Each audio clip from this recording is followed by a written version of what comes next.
કે 84 લાખ યોની છે, એમાં આપણો જીવ કાયમને માટે ભટકે. હવે 84 લાખ યોનીમાં કેટલાય વર્ષોના વર્ષો યુગના યુગ વ્યા જાય છે, ત્યારે આપણને આવો મનુષ્યનો અવતાર મળ્યો. આ મનુષ્ય અવતારમાં દરેકને ગુરુ કરાવવા પડે. પછી ગુરુમાં નોખા નોખા પ્રકાર આવે. આપણે કોઈ ગુરુ કરાયા હોય, જગ્યાધારી હોય, મંદિરધારી હોય, કે કંઠી બંધાઈ દીધી હોય, કે આપણે ગુરુ છે ને, મન રાજી થઈ જાય. પણ એ ગુરુએ જો આ દેહની અંદર આત્મા ઓળખાયો ન હોય તો એ ગુરુ કરાયા ખરા, પણ કલ્યાણ ન થાય.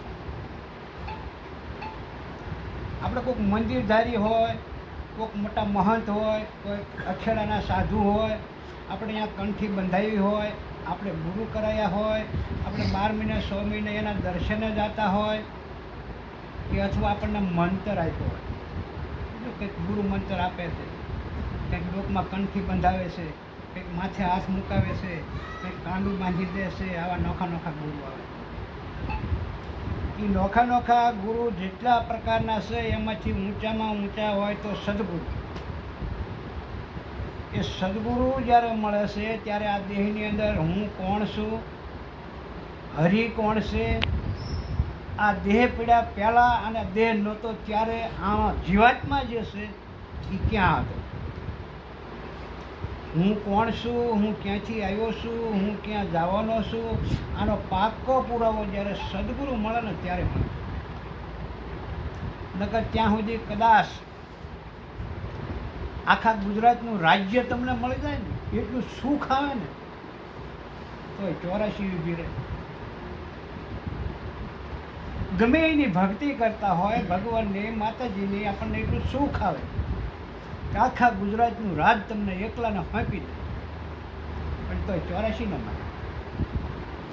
કે આખા ગુજરાતનું રાજ્ય તમને મળ્યું હોય, એનું સુખ મળ્યું હોય, પણ તમારો દેહ રહે ને ત્યાં આ દેહ પડે એટલે જીવાતમાં જાય 84. એનો ઇતિહાસ મહાભારતમાં પુરાવો આપે.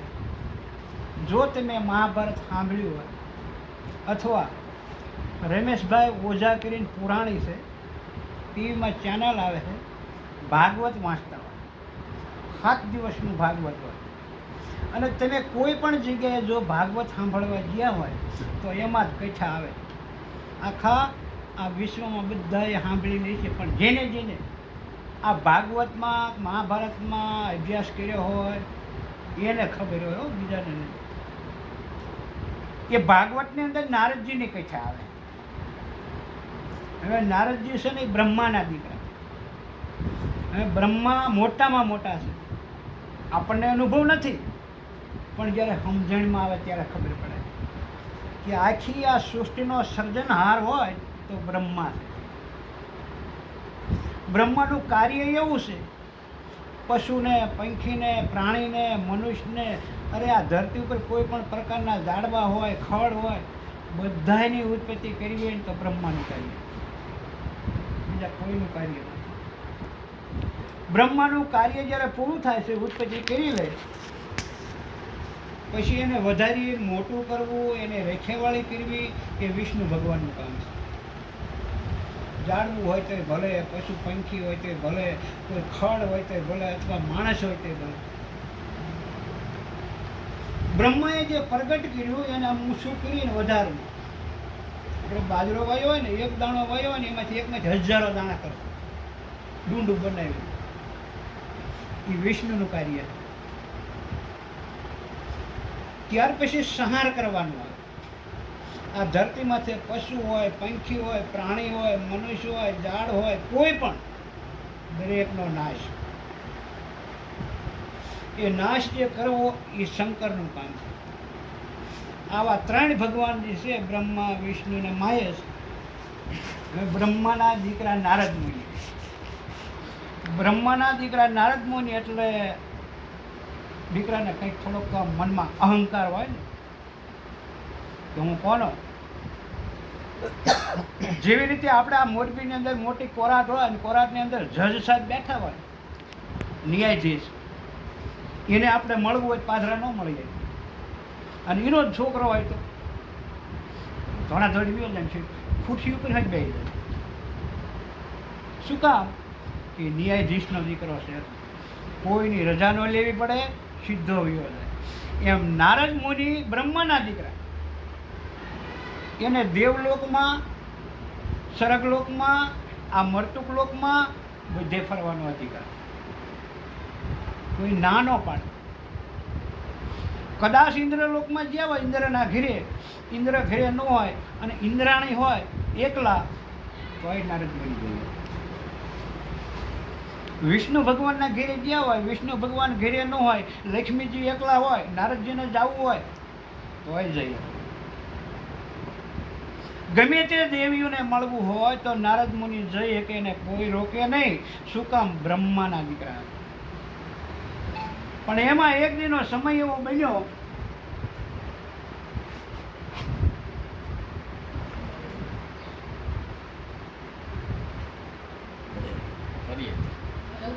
એક દિનનો સમય એવો બન્યો, નારદ મુનિ આમ બજારમાં નીકળ્યા તો વિષ્ણુ ભગવાનના ઘરે સવારમાં 10 વાગે સભા ભેગી. નારદ મુનિએ આમ જોયું કે અહીંયા આટલા બધા કેમ બેઠા છે, લેન અહીંયા જવું. એટલે નારદ મુનિ આવ્યા. વિષ્ણુ ભગવાન આમ દરવાજા સામું તાકી રહેલા નારદ મુનિ આવ્યા. વિષ્ણુ ભગવાનને ખબર હતી કે આ નારદના માથે સદગુરુ નથી. જેને માથે સદગુરુ ન હોય એના આમાં અવગુણ કેવો હોય કોઈને ખબર નથી. વિષ્ણુ ભગવાને ના ન પાડે કે આ કોઈ દિવસ આવ્યો નથી, ભલે આજ આવ્યો, કાલ ક્યાં આવવાનો. વિષ્ણુ ભગવાનના દરબારમાં એવો નિયમ હતો, રોજે રોજ સવારમાં 10 વાગે એટલે સભા ભરાય. પછી અહીંયા દેવતાઓ અને દેવીઓ આવી અને પોતપોતાના આસન બેસી જાય. બધાના આસન બનાવેલા કે આ ભાઈનું આસન છે એ આવે એટલે અહીંયા જ બેસવાનું, પછી પડાય નહીં બેસવાનું. બહેનોના આસન, ભાઈઓના આસન, જુદા જુદા આસન હોની જગ્યાએ રોજે રોજ આવી અને 1 જ કલાક બેસવાનું. 10 વાગે સભા ચાલુ થાય, સત્સંગ ચાલુ થાય, 11 વાગે એટલે બંધ. હવે એવા સભાની અંદર નારદ મુનિ આવીને 1 કલાક બેઠા, સત્સંગ સાંભળ્યો, બહાર નીકળીને વિચાર કરવા લાગ્યા કે આ મારા દેહની ઉંમર છે 50 વર્ષની છે. 50 વર્ષની અંદર હું દેવલોકમાં બધે રખડ્યો, આ સ્વર્ગ લોકમાં રખડ્યો, આ મર્તુક લોકમાં રખડ્યો, પણ 50 વર્ષની અંદર કોઈ દી આવો સત્સંગ નો સાંભળ્યો. મને આજે આ વિષ્ણુ ભગવાનના દરબારમાં એવો સત્સંગ મળ્યો, એવો 3 લોકમાં નથી મળ્યો. હવે આપણે આજે કાયમ આવતા છે ને એને હું પૂછી દઉં. નારદજી પૂછે છે કે હે ભાઈ, આ વિષ્ણુ ભગવાનના ઘરે કોઈ 11ના દિવસે સભા ભરાય છે કે પૂનમના દિવસે, બીજના દિવસે, ક્યારે ભરાય છે? એટલે ભાઈએ જવાબ આપ્યો કે ભાઈ અહીંયા તો દરરોજ સવારમાં 10 વાગે એટલે સભા ભરાય, 11 વાગે એટલે પૂરું. નારદ મુનિ વિચાર કરે છે કે હવે 3 લોકોમાંથી ક્યાંય ભટકવું નથી, પણ રોજે રોજ આવી અને વિષ્ણુ ભગવાનના દરબારમાં જ બેસી ગયો. 50 વર્ષ સુધી રખડ્યો, મને ક્યાંય શાંતિ મળી નહીં, અને આજે 1 જ કલાક બેઠો ને મારા મનની અંદર 50% શાંતિ થઈ. જો 1 દિવસમાં 50% શાંતિ થઈ હોય તો હવે મારે બીજે ક્યાંય ભટકવું નથી. આવા વિચાર કરી નારદ મુનિ જતા. બધી સભા વિખરી ગઈ છે. વિષ્ણુ ભગવાન એકલા હતા. પછી ત્રિકામ, પાવડો અને તગારું લાવ્યા. ત્રિકામ, પાવડો, તગારું લાવી અને જે જગ્યાએ આમ નારદ મુનિ 1 કલાક બેઠા હતા એ જમીન બીજી ખોદી નાખી. એ ખોદી માટી ભરી ભરી અને ઠેઠ ગામ બારી નાખ્યા અને નવી માટી લાવીને ખાડો પીટી. જમીન જેવી જમીન હતું એવું કીધું કે આપણા સત્સંગની અંદર નારદ મુનિ કોઈ દી આવ્યા નથી અને કોઈ દી આવશે નહીં. આ પહેલા વહેલા આવ્યા હતા, કાલ થોડાક આવવાના હતું. એમને કરી વાળ્યું. બીજો દિવસ થયો, સવારમાં 10 વાગ્યા બધા દેવતાઓ મીંડ્યા આવે.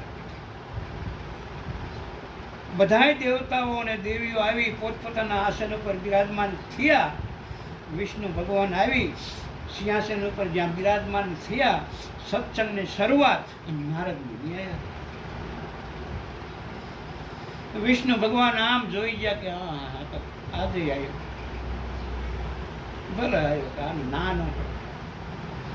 કારણ કે એવા મહાપુરુષોને કંઈક બુદ્ધિ હોય, બેન હોય ભાઈ હોય આંખે બાડું હોય ને પાદરું એમ ના કહેવાય તું બાડી કેમ છો. વિવેકથી પૂછ્યું હોય ને કે હે બેન તમારે એક આંખ ખારી છે ને એક આંખમાં ફૂલા જેવું કેમ છે, તો જેમ સેમ રેઢા ઈનો એ કે અને પછી પોતે એમ કે ભાઈ બાડી થઈ, આંખ હતી હારી બળતણ કાપવા જઈ તે ખરું ભટકાણું ગમે છું પણ બાડી છે. બાડી પોતે કહી દે. એમ નુગરો માણસ હોય એને નુગરો ન કહેવાય. પાધરો જો કેવી અહીં તારે ગુરુ નથી નુગરો છો નીકળ બારો, એને બહુ ઓછું લાગે, બહુ દુઃખ લાગે. એટલે વિષ્ણુ ભગવાને પોતાના હૃદયમાં શાંતિ રાખી અને નારદજીને 1 કલાક બેહવા દીધા. 1 કલાક બેહી સભા વિખાણી નારદજી બહાર ગયા. ઓહો, કાલ કરતા કે મને આજ મજા આવી, આજ તો એટલી મજા આવી, 75% મારા મનને શાંતિ થઈ ગઈ. પણ વિષ્ણુ ભગવાન તેથી પછી કોઈ તરીકમની જરૂર નથી. જમીન આગલી દી ખોદેલી પોછી પાવડો ને તગારું લઈ વળી પાછો હવા હાથ ધરતી ખોદી નાખી.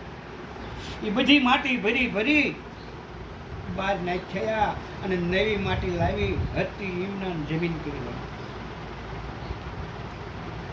દરરોજનું આવું થયું. વિષ્ણુ ભગવાન ના પાડી શકે નહીં.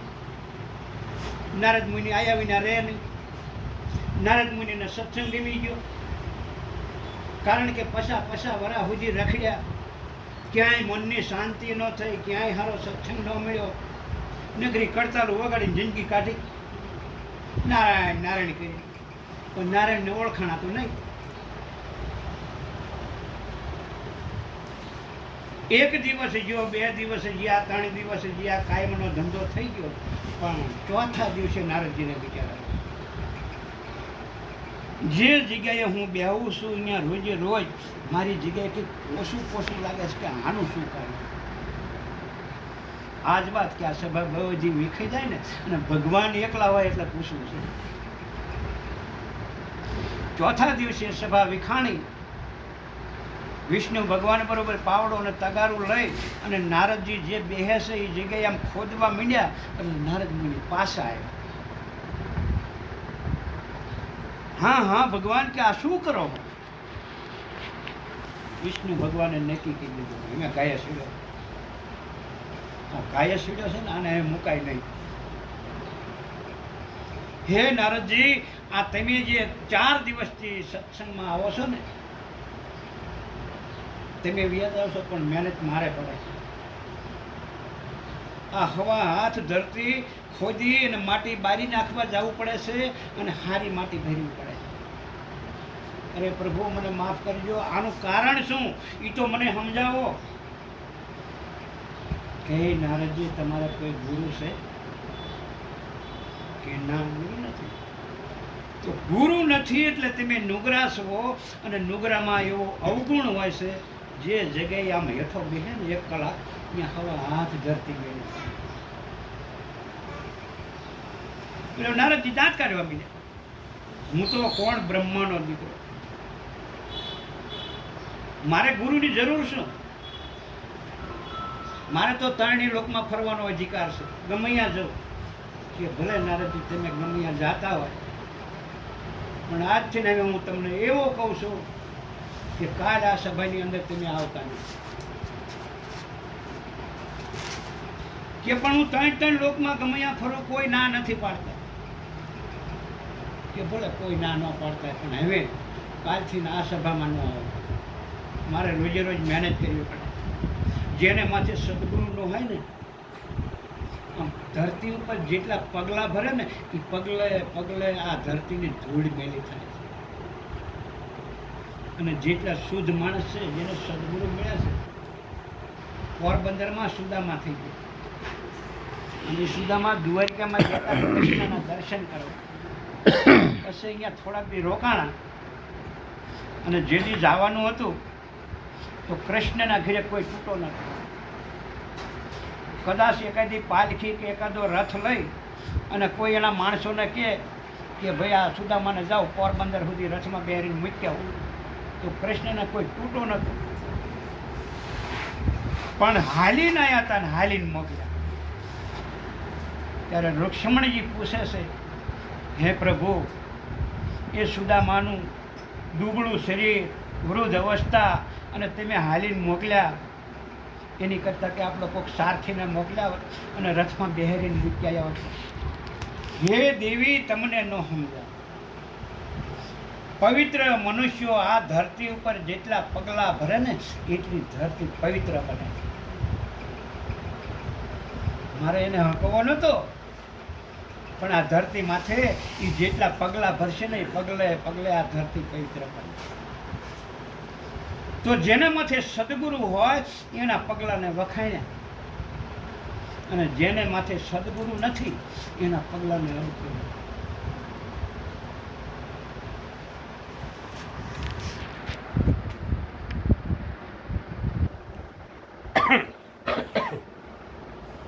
વિષ્ણુ ભગવાને નારદજીને આવું કીધું કે હવે કાલથી આ સભામાં આવતા નહીં.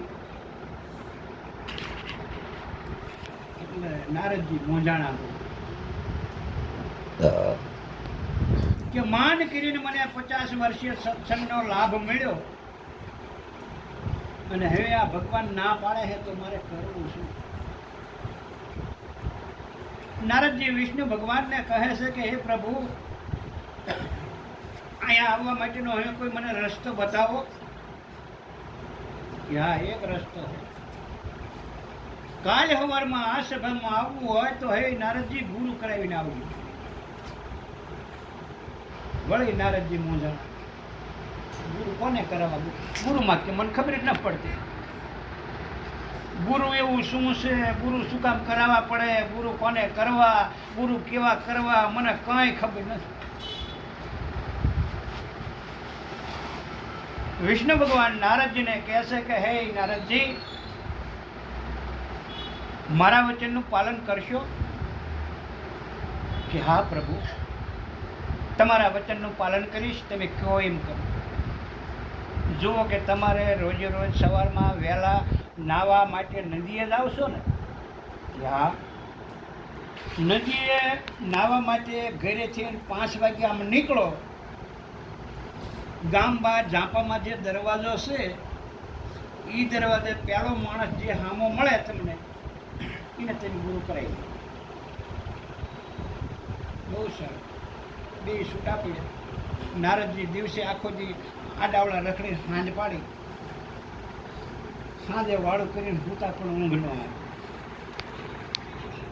ઘડીક આમ પડખું ફરે, ઘડીક આમ પડખું ફરે. વિચાર ઉપર વિચાર હાલે છે કે સવારમાં હું વહેલો જાગી અને હું આમ નાહવા માટે જઈશ. દરવાજા હોરો બરોબર પહેલો જ માણસ કોણ સામો મળે છે? મેં વિષ્ણુ ભગવાન પાસે હા પાડી છે કે હા, પહેલો જ માણસ સામો મળે એમ ગુરુ કરાવી દે. પણ કદાચ છે ને પહેલો જ માણસ સવારના પોરમાં દારૂડિયો સામો મળશે તો, કદાચ છે ને પહેલો જ માણસ સવારના પોરમાં કોઈક જુગારીઓ સામો મળશે તો, કદાચ કોઈક શિકારી માંસાહારી મળશે. હે ભગવાન, કોઈક સારા માણાના સકન કરાવજે. એવા વિચારમાં નારદ મુનિએ ગળોટિયા ખાધા, નાખી રાતમાં ઉજાગરો થયો. જાગરણ ન થયું. ઉજાગરો અને જાગરણ જોજો 2 આવે. પછી આપણે ડાયરી હોય ને, ડાયરીમાં અમુક વ્રત આવે ને, ફૂલ કાતળીનું વ્રત આવે, દશામાનું વ્રત આવે, વડ સાવિત્રીનું વ્રત આવે. પછી એમાં હેઠે પાના માસી જોજો જાગરણ, આવું લખેલું હોય. પછી જે બહેનો રહ્યા હોય ને એ પછી આખી રાત ગાણા ગાય, કીર્તન ગાય, પીપોળા લે, કંઈક કરે ખરા. પણ એ શું કરે? ઉજાગરા. એ જે કંઈ વ્રત કર્યા એનું કંઈ એને ફળ મળે નહીં જાગરણ એટલે શું અને ઉજાગરો એટલે શું ખબર જ નથી. વિલાયમને લખી દીધું ડાયરીમાં, જે કંઈ વ્રત રહ્યા હોય એનું જાગરણ કરવું. એટલે જાગરણમાં અને ઉજાગરમાં બહુ થયા. આવો બેન આવો.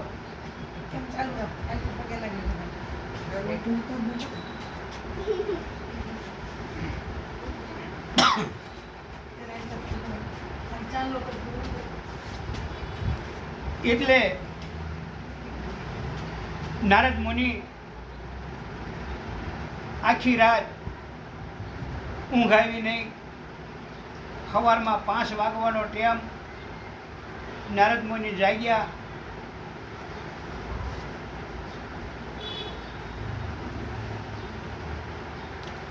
ઘરેથી આવો રૂમાલ, લોટો, સાબુ લઈ અને નાવા માટે નીકળ્યા.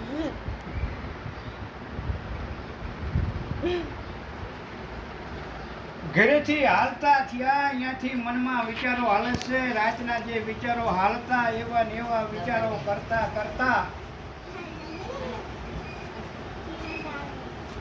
બરોબર જ્યાં દરવાજે આમ ઘોરું નીકળવું હોય તો એક માણસ સામે બેઠો. હાલ્યો નારદ મુનિ વિચાર કરે છે, ખરેખર કે કોક આવે છે. નજીક આવ્યા તો માથે હુમલો, પણ આખો માછલા ન ભર્યો. નારદજીએ આમ હામું જોયું છે કે આ હા હા આમનો ધંધો કેવો છે. આ તો સાલો ખાડકી,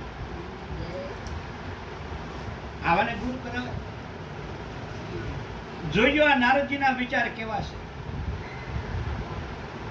નારદજી કહે છે કે આ ક્યાં વિષ્ણુ ભગવાન ભાળે છે. નાવા વિયો જવું, વિષ્ણુ ભગવાનની સભામાં જઈશ અને જો પૂછે તો હું કહીશ, કોઈ સામું જ નથી મળ્યું. પણ કરતો હરતો કુદરત છે હો. કરતો હરતો કુદરત એવો છે, અનુભવ નહીં કર્યો પણ તમે સાંભળ્યું તો હશે. કોઈક માણસ એમ કે ભાઈ ચોરી કરતા હોય કે ગમે એ કરતા હોય, કોઈ ન હોય ને પણ કે ઉપરવાળો તો ભળે છે ને. હવે ઉપરવાળો કોણ છે, કેવો છે, કોઈ ભાળ્યો નથી, પણ બધા કહે છે એ ઉપરવાળો જ ભાળે છે ને. તમારે ગમે એવું ખોટું કંઈક કાર્ય કરવું હોય તો પહેલાં આમ જોઈ લે, કાંઈ કોઈ છે નહીં ને. કોઈ નથી, પણ જોઈજો ઉપરવાળો ભાળે. નારદજી તો જ્યાં નદીએ નહીં ધોઈને ઘેરે આવી, એ ધોયેલા કપડાં પહેરી 10 વાગે તૈયાર થયા. રોજે રોજ સત્સંગ સભામાં જતા, એટલે વિષ્ણુ ભગવાનની સભામાં જવા માટે નીકળ્યા.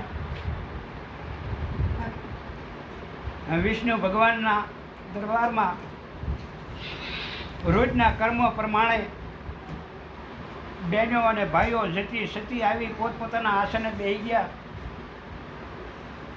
બરોબર સત્સંગની શરૂઆત ને બરોબર નારદ મુનિને આવવું. એ નારદ મુનિનું મોઢું આમ વિષ્ણુ ભગવાને જોયું.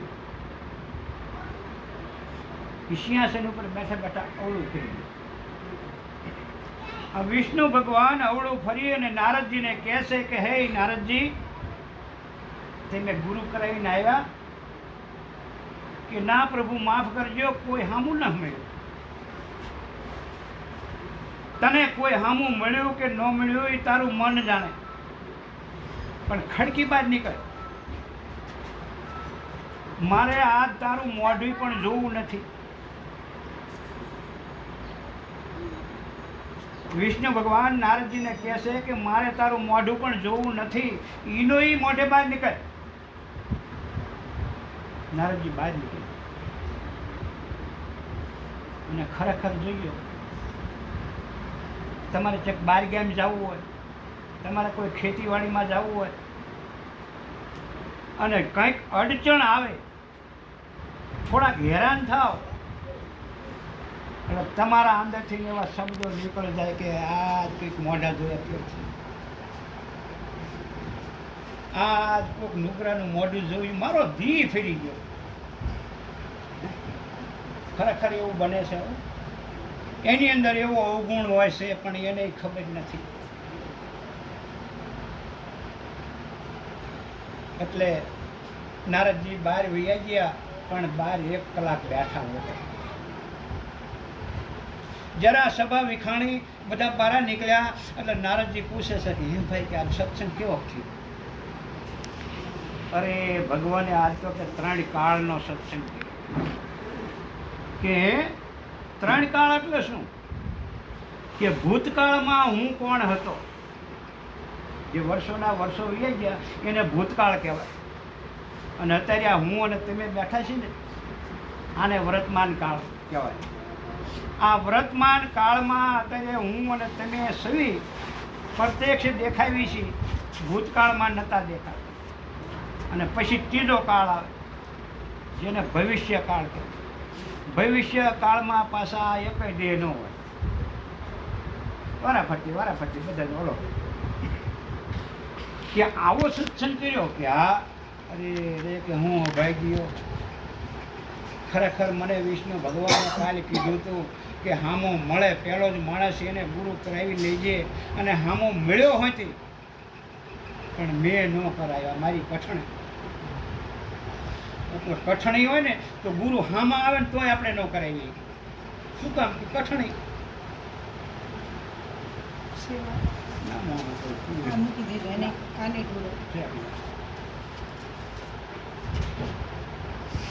વળી નારદ મુનિ આવ્યા, બધા સભા વેખાણી. પછી નારદ મુનિ પાછા આવ્યા એટલે વિષ્ણુ ભગવાન અવળું ફરી કે નારદ કેમ પાછો આવ્યો? જલ્દી બહાર નીકળ.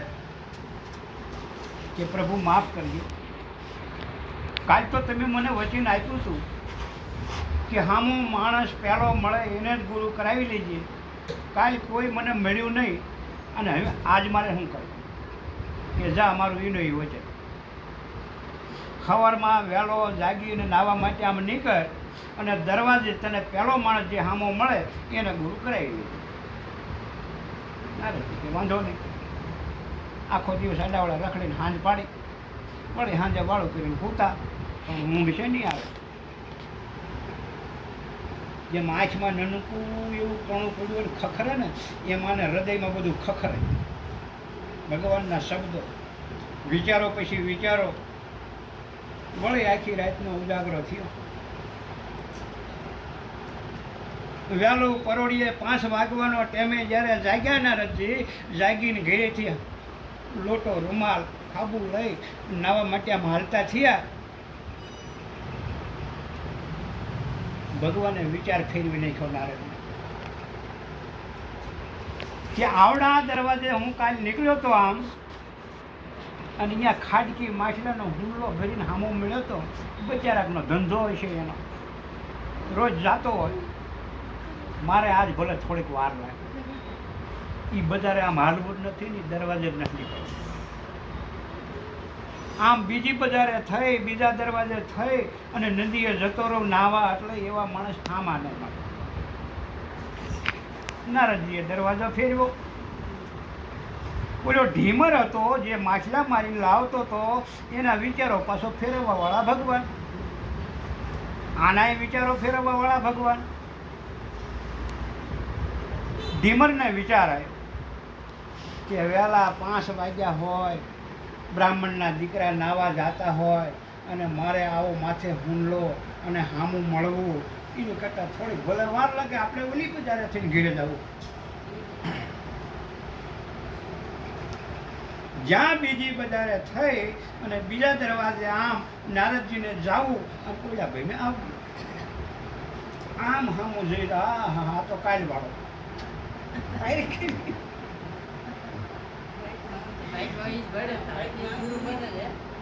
હવે શું કરવું? થશે થવું છે. જય ભગવાન, પગ લાલવા છે. નારદ મુનિ અહીંયા ઉભા રહ્યા. ઓલો ભાઈ હુમલો લઈને આવ્યા નજીક. એટલે એ ભાઈ ઉભા રહ્યો તો શું છે કે તમે મારા ગુરુ બનો. ખાડકી કે ભાઈ મારો ધંધો તો જો, કે મારો ધંધો ન જોવો પણ તમે મારા ગુરુ બનો. કે પણ હું કોઈનો ગુરુ થયો નથી અને થાવું છે એ ખબર નથી. મારી પાસે કંઠી છે, હાલ ને તને બાંધી દઉં. મારી પાસે કંઈ નથી.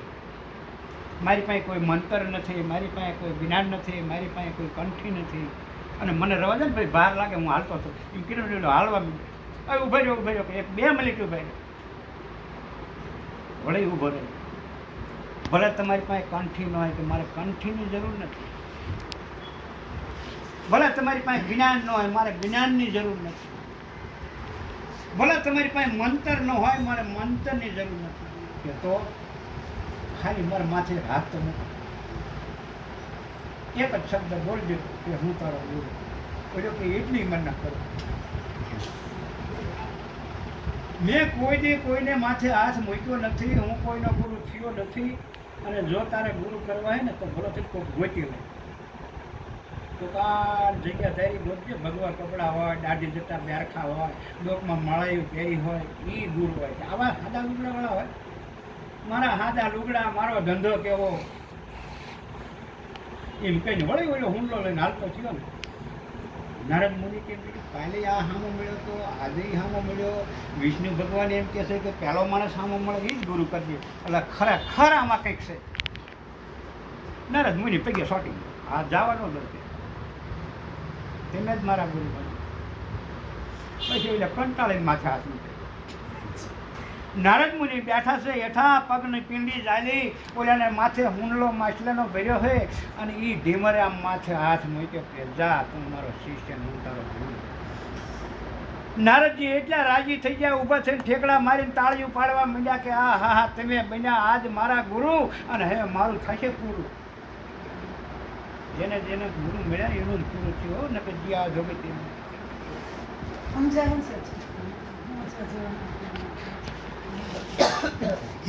નારદ મુનિ નદીએ ગયા, સ્નાન કર્યું, ઘરે આવ્યા.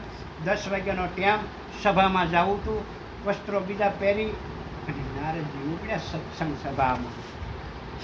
વિષ્ણુ ભગવાનના દરબારમાં બધા દેવતાઓ દેવીઓ આવી અને પોતપોતાના આસને બેસી ગયા છે. નારદ મુનિ આવ્યા. જ્યાં નારદ મુનિને આમ દરવાજા સામું વિષ્ણુ ભગવાને જોયા એટલે આ સિંહાસન ઉપરથી ઊભા થઈ ગયા.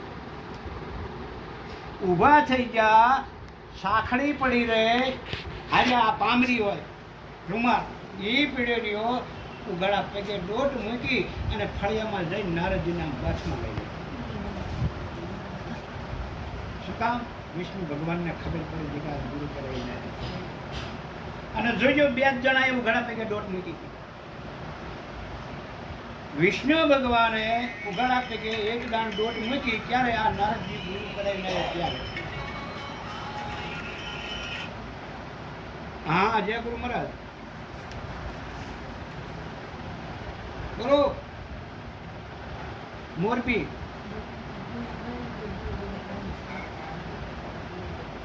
હા, એ તો કાલ ફોન કરશો ને હળવો.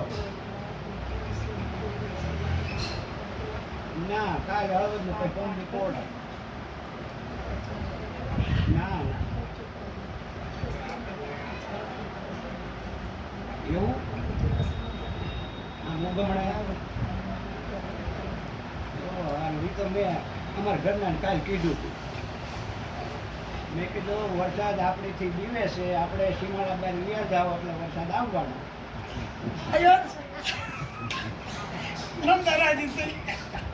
પૂછી દઉં, મેં કાલે જ કીધું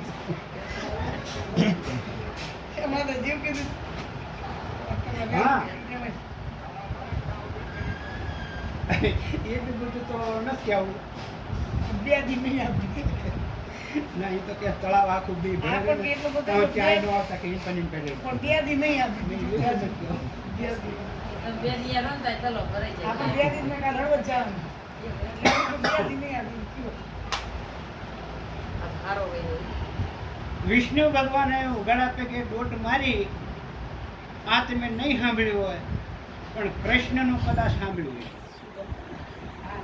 સુદામા જેથી દ્વારકામાં મળવા ગયા અને દરવાજે જે પોળિયા જવા નતા દેતા અને એ સુદામા અહીંયા પડી ગયા હતા અને પડતા પડતા છેલ્લો શબ્દ બોલ્યા હતા કે કદાચ જો તમને કોઈને દયા આવે તો કૃષ્ણને એટલું કહેજો કે સુદામા નામનો બ્રાહ્મણ દરવાજે પડ્યો. કદાચ હું મરી જઈશ ને તો એ કૃષ્ણ આવીને 2 આંગળા મારી ઉપર પાડશે. આવું જેથી બોલ્યા એટલે એક માણસને દયા આવી અને એ સુદામા બ્રાહ્મણ દરવાજે બેઠા છે અને કોઈએ જઈને કૃષ્ણને સમાચાર આપ્યા કે પ્રભુ એ ખાવ ગરીબ માણસ છે, ફાટેલ તૂટેલ કપડાં છે, દુબળો એનો દેહ છે અને એને તમારા દર્શન કરવા આવવું છે પણ આવવા નથી દેતા. અને એને છેલ્લે એવું કીધું કે મારો મિત્ર છે કૃષ્ણ, હું અને કૃષ્ણ અમે ભેગા સાંદીપની ઋષિના આશ્રમમાં ભણતા હતા, એટલે મારો મિત્ર છે, મારે એને મળવા જવું છે, મારું નામ સુદામા. આ સુદામા આટલું નામ કૃષ્ણે સાંભળ્યું હતું તેથી ભલે દ્વારિકાના રાજા હતા પણ એ કૃષ્ણ ઉઘાડા પીગે ચડ્યા હતા. પગની સાંકળી પડી રહી હતી, પામરી પડી રહી હતી અને નગરના માણસો તાકી રહ્યા હતા કે આ કૃષ્ણ ક્યાં જાય છે, આ કેમ દોડે છે. અને દોડતા દોડતા ઠેઠ દરવાજે જઈ અને સુદામાને બથમાં લઈ અને તેડી લીધા. તો એ કૃષ્ણ ભગવાન સુદામાને મળવા ઉઘાડા પગે દોટ મૂકી હતી. એવી જ રીતે આજે વિષ્ણુ ભગવાને ઉઘાડા પગે નારદજીને મળવા દોટ મૂકી. નારદજીને બથમાં લઈ અને વિષ્ણુ ભગવાન કહે છે, કેમ નારદજી આજ તો ગુરુ કરાવીને આવ્યા ને, પણ મનમાં જેવું હોય એવું નીકળે ને, મનમાં જેવો ભાવ હોય એવું નીકળે. જેવું આપણે અનાજ ખાધું હોય નથી કહેતા કે એવો ઉડકાર તરત અંદરથી શબ્દ નીકળ્યો કે હા પ્રભુ ગુરુ કરાયા, ઠીક હવે ન કરાયા જેવા કરાયા.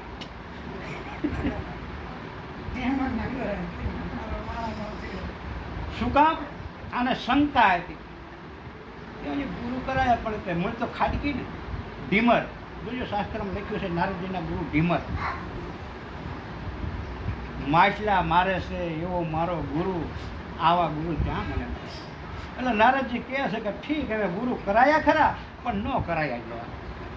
અને વિષ્ણુ ભગવાનને આટલા શબ્દો સાંભળ્યા ને ત્યાં રૂમાળા 33 કરોડ ઊંચા થઈ ગયા કે હા મારા મોઢે ત્યાં તારા ગુરુની નિંદા કરી, જા તને શ્રાપ આપું છું, 84ની થઈ ગયા.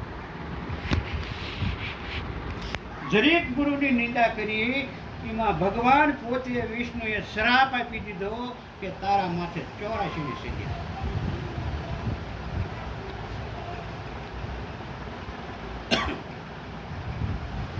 84ની સજામાંથી છૂટવું શું કરવું?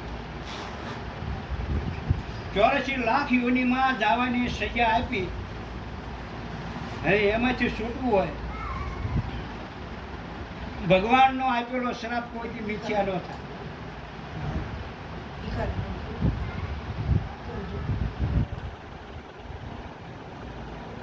જ્ઞાની પુરુષો બધા હતા, દેવ અને દેવીઓની જે સભા હતી ત્યાં નારદજી હાથ જોડી અને કહેવા લાગ્યા, હે મહાપુરુષો, આ 84ના શ્રાપમાંથી મુક્ત થવું હોય તો મારે કરવું શું? જ્ઞાની પુરુષોએ, અનુભવી પુરુષોએ, બધા દેવતાઓએ એક જ જવાબ આપ્યો કે 84માંથી છૂટવું હોય તો ગુરુ કરી જાઓ. આ ધરતી માથે ભગવાન હોય તો ભલે, માતાજી હોય તો ભલે, આપણું હગુવાલું હોય તો ભલે, કુટુંબ પરિવાર હોય તો ભલે, લાખો રૂપિયાવાળા હોય તો ભલે, તમને કોઈ 84માં નહીં છોડાય.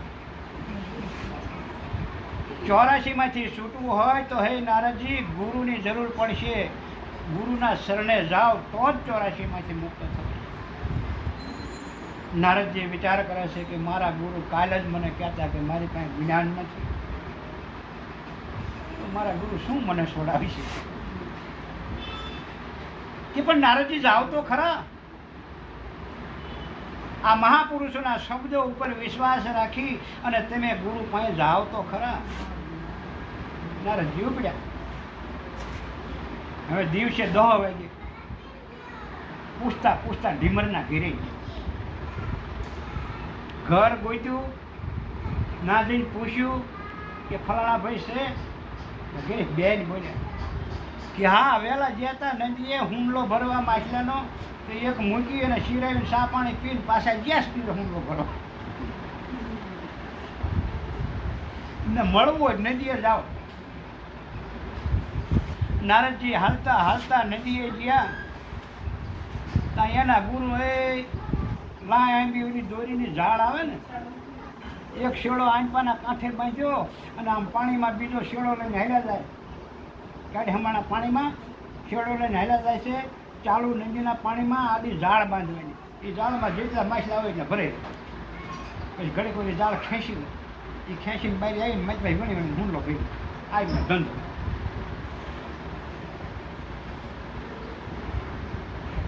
ધીમર આમ ગામ હામું તાકે તા નારદજી હાલ્યા આવે છે એટલે ધીમર વિચાર કરવા લાગ્યો કે કાલ મારા પગે જે સોચ્યો તો એ જ માણસ હાલ્યો આવે. આ નહીં ધંધો કરવા. નદીના કાંઠે આવી અને નારદજી કહેવા લાગ્યા, એ ગુરુ મહારાજ કે ઓરા આવો કે હમણાં રે મને મારું કામ કરી લેવા. મને મારું કામ કરી લેવા દે પછી આવું. બે એક વાર હરખી ઝાડના છેડા બાંધી અને પછી બહાર આવ્યા. બહાર આવી અને કહેશે, બોલો કે શું કામ છે? કે ભલા માણસો, તમે કાલ મારા માથે હાથ મૂક્યો, તમે મારા ગુરુ બન્યા. હું વિષ્ણુ ભગવાનના ઘરે સત્સંગ સાંભળવા ગયો. મેં તમારી થોડીક નિંદા કરી. એમાં વિષ્ણુ ભગવાને મને શ્રાપ આપી દીધો. મને 84ની સજા આપી. તો એમાંથી મને છોડાવો. તો ઢીમર કે ના, એ મારું કામ નહીં. 84માંથી છોડાવવો એ મારું કામ નહીં. અરે પણ શાસ્ત્રો કહે છે, સંતો કહે છે કે ફેરા 84ના ફરતો તું આવે પણ ગુરુ વિના તને કોણ છોડા. કે પણ ભલામણા કાલ હું તને કહેતો તો મારી પાસે જ્ઞાન નથી. તો તારે કોઈક બીજા ગુરુ ગોતવતા ને. હવે 5-5 મિનિટ બેને હામા હે મેં જ્યાં આવી વાતો હાલે હે ત્યાં જોજો કુદરતી બેના વિચાર ફેર્યા. કરતો હરતો કંઈક હશે. અને જે હશે એને લખ્યું છે, કર્મે લખેલા કીર્તાર છઠ્ઠીના સુકે નહીં, પછી હુનર કરો 1000 કે આખરે આડા ફરે.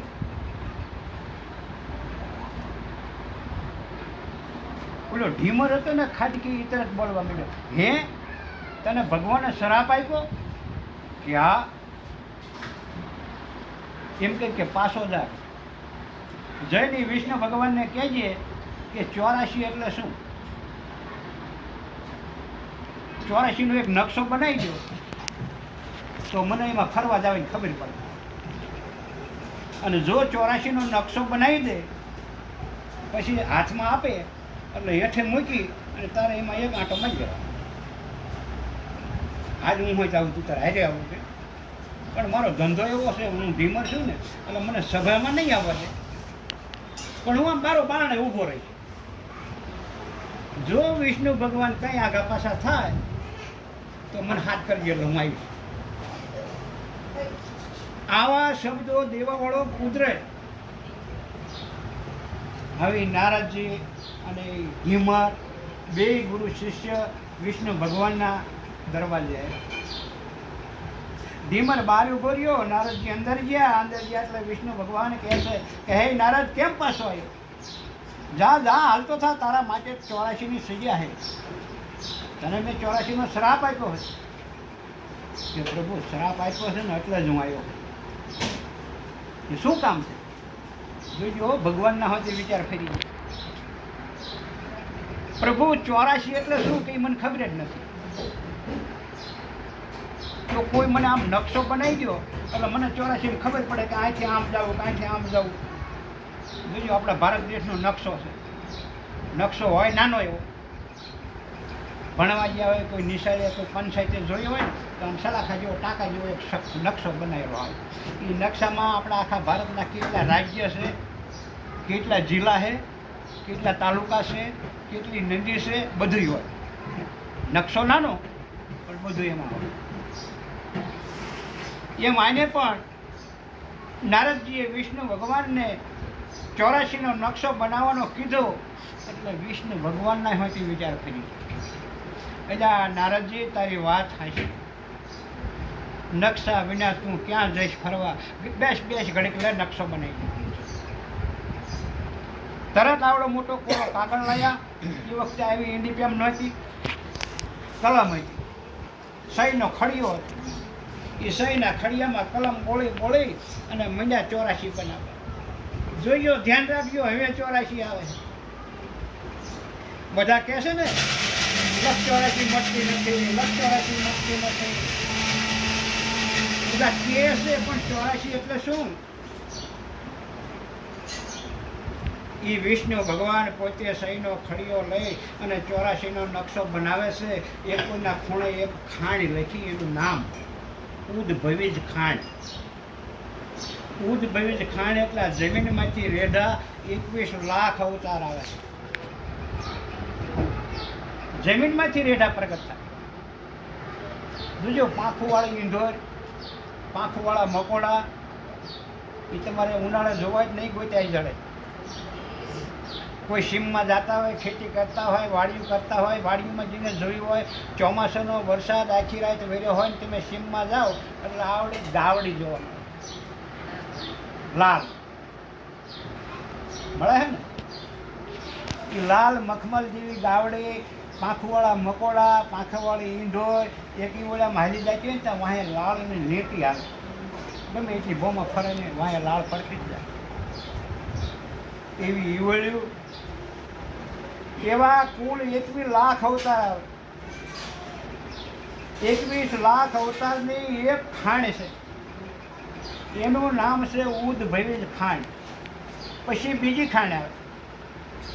બીજી ખાણીનું નામ છે પરસેવેદ ખાણ. પરસેવાથી બને. આપણા ગઢિયા હતા ને એ વખતે ટોલા બહુ પડતા, કપડામાં પડતા, માથામાં પડતા. એ કંઈ લાવવા ન પડે, રેઢા બને, પરસેવા જ બને.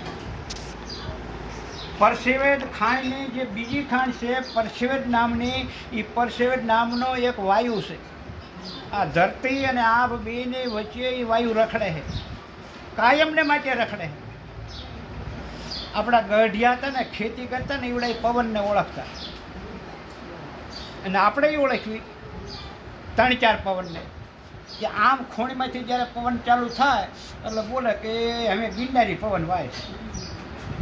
જો એ પવનને ઓળખે એમાં. આવડા ખૂણેથી આમ ચાલુ થાય ને એ અમે ભૂર પવન વળ્યો. આ ખૂણામાંથી પવન ચાલુ થાય તો એને ભૂર પવન કહેવાય. આ ખૂણામાંથી આમથી ચાલુ થાય તો એને તેલી પવન કહેવાય. આ ખૂણામાંથી આમ ચાલુ થાય તો એને હુરિયો પવન કહેવાય. આ 4 વાયુને ઓળખે. પણ 5મો હશે પરસેવેદ નામનો વાયુ. એ પરસેવેદ નામનો વાયુ અહીં હોત રખડે હો અત્યારે. પછી તમે ઘરે કોઈ અનાજ લાવ્યા હોય, ઘઉં હોય, બાજરો હોય, મગ હોય, મઠ હોય, કળથી હોય, કોઈ તમારે ભરવું હોય, કોથળામાં ભરો તો ભલે, લોખંડની પતરાની પેટી હોય એમાં ભરો તોય ભલે, કોઠારીયું પેટી ગમે એમાં ભરો, પણ જ્યારે એનું ઢાંકણું બંધ કરો ત્યારે એમાં પરસેવેદ નામનો વાયુ બેસી જાય. પછી એમાં રેઢા જીવ બને. તમારે વાંતરી ન બનાવવી પડે, ઈવળ ન બનાવવી પડે, ઓલા ધીંજડા ન બનાવવા પડે, મગના મટકા ન બનાવવા પડે, બની જાય છે ને.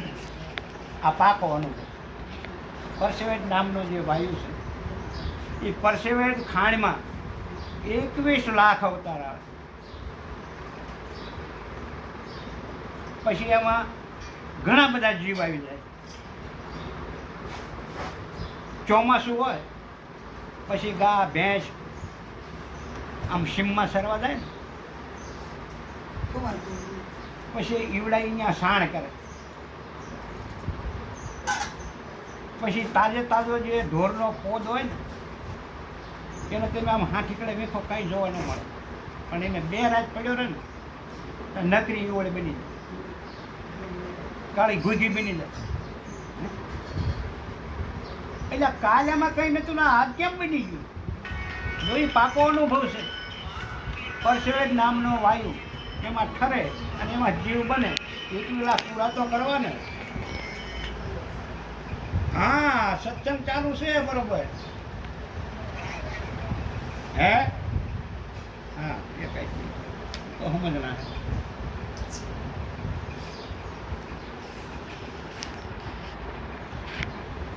21 લાખ અવતાર ની પરસેવેજ નામની ખાણ પૂરી થાય એટલે ત્રીજી ખાણ આવે. ત્રીજી ખાણીનું નામ છે ઈંડજ ખાણ. ઈંડજ ખાણ.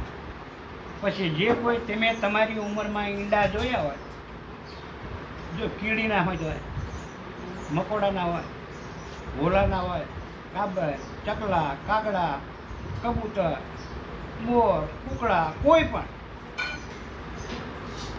આ આંખેથી જે કોઈ તમે જોયા હોય ઈંડામાંથી જ ઉત્પન્ન થાય.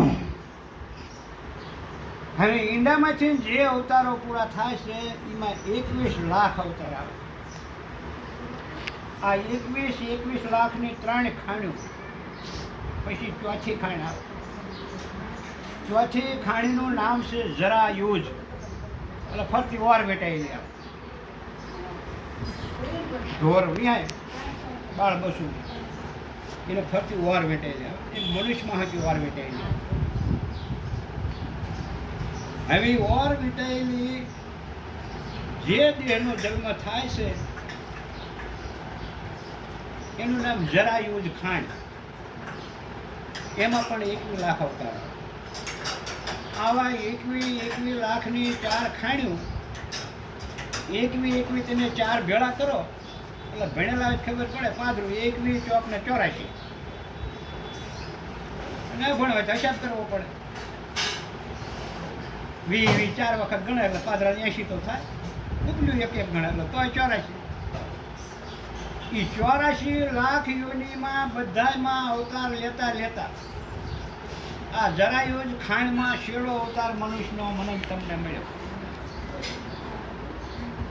બાકી ઉદ્ભવિજ ખાણમાં, પરસેવજ ખાણમાં, ઈંડજ ખાણમાં ગમે એટલા અવતારો જીયા બધા ખ્યાલ. મને કે તમને ગમે એનો અવતાર મળે પણ એકય અવતારમાં ભક્તિ કરવાનું નથી. ભક્તિ કરવાનું સાધન મનુષ્ય અવતાર એક જ. આ અવતાર સ્વીક્યા એટલે વળી પાછા એ 3 ખાણીઓમાં એ રખડો ગમે ત્યાં. યુગોના યુગ વિવાદાય અને ક્યારે પાછો મનુષ્યનો અવતાર મળે એ કોઈ રાગ નથી પાડતો. પણ આ કૃષ્ણ અવતારમાં કૃષ્ણ ભગવાને ગીતાજીમાં લખ્યું છે કે હે અર્જુન, મારો યોગ જે જાણે એ જ મારા ધામને પામે. અને જો એનો યોગ અધૂરો રહે તો હે અર્જુન, એને હું મનુષ્યનો અવતાર આપું છું. હું કે તમે સદગુરુનું જ્ઞાન જાણ્યું હોય અને આપણો દેહ પડી જાય તો આપણો દેહ રહ્યો નહીં, પછી જીવ બીજામાં ન જાય. મનુષ્યનો અવતાર જ મળે. મનુષ્યનો અવતાર મળ્યા પછી પાછું એને સદગુરુનું જ જ્ઞાન મળે. આવું ગીતાજી સાક્ષી પૂરે છે. કૃષ્ણ ભગવાન એમ કહે છે કે હે અર્જુન, 1 વાર નહીં, 2 વાર નહીં, પણ 3 વાર હું એને મનુષ્યનો અવતાર આપું અને છેલ્લે મારા શરણમાં જ આવે. આવું ગીતાજી લખ્યું. આવું વિષ્ણુ ભગવાને ખડીઓ અને કલમ લઈ કાગળની અંદર 84નો એક નકશો બનાવી અને પછી નારદજીને આપ્યો. આવ્યો નારદજી આ 84નો નકશો.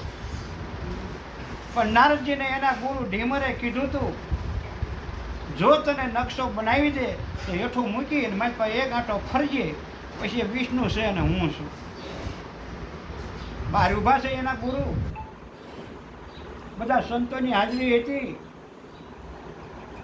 અને વિષ્ણુ ભગવાને 84 બનાવેલો નકશો નારદજીને આપ્યો.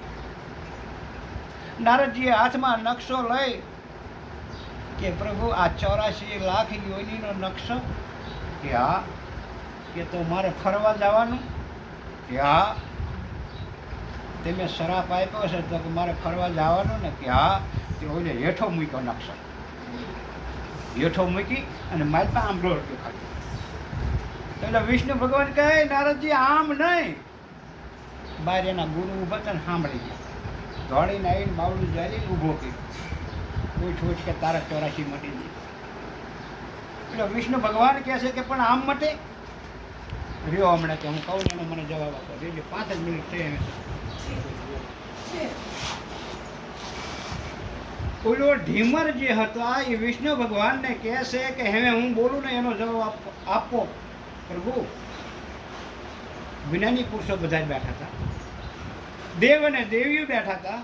અને એમાં ઢીમરે પૂછ્યું, હે ભાઈ કે આ નારદજીને શ્રાપ કોને આપ્યો? તમે કોઈ આપ્યો છે?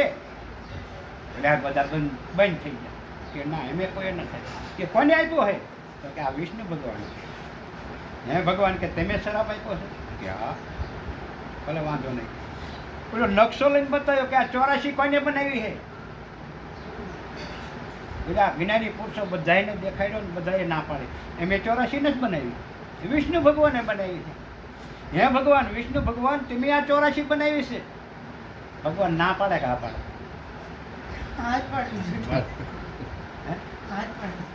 આ લક્ષ 84 કોને બનાવી છે? ભગવાને. એ કઈ ના પાડી શકે નહીં. ભગવાન હેઠું જોઈ ગયું. બીજું શું કેવું કે આ ઢીમરને આટલો બધો જ્ઞાની?